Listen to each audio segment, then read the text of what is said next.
তো বন্ধুরা, তোমরা দেখে একটু একটু গেস করতেই পেরেছো যে আমি কি করছি। দেখো, এটা কিন্তু পানের বাটা।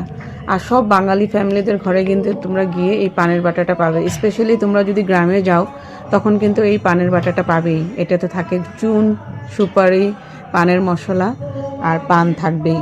তো এটা একটা সেট, কিন্তু মানে আগের দিনে যেরকম আমরা ঠাকুমা, দাদু বা আমার ঘরেই আছে, আমার শ্বশুরমশাই খুব পান খায়, আমার হাজব্যান্ডও পান খায়, তো আমার ঘরে সবসময় পাবে। তো চলো তোমাদের সাথে শেয়ার করি। আজকে আমি একটু পানের মশলাটা বানাবো।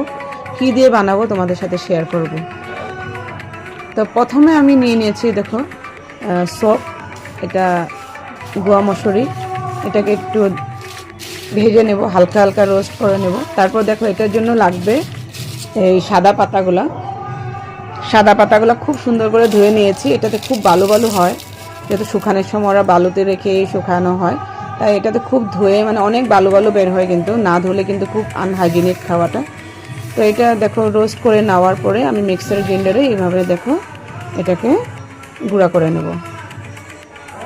এই দেখো সব এটাতে দিয়েছি, কিন্তু আমি লবঙ্গ দিয়েছি, এলাচি দিয়েছি, এটাতে একটু জিরে দিয়েছি, কালো জিরে, একটু মেথি দিয়েছি। তারপরে একটু রোস্ট করে দেখো এইভাবে আমি এটাকে গুঁড়া করে নিয়েছি মিক্সার গ্রাইন্ডারে।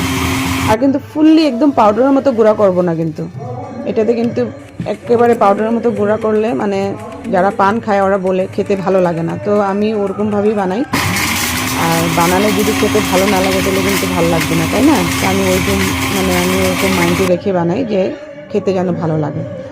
তারপর দেখো এটা হওয়ার পরে আমি সাদা পাতাগুলো গুঁড়া করে নিয়েছি। তারপর সব এইভাবে একসাথে এড করে নিলাম। হয়ে গেল পানের মশলা। এটাকে বাংলাতে বলে,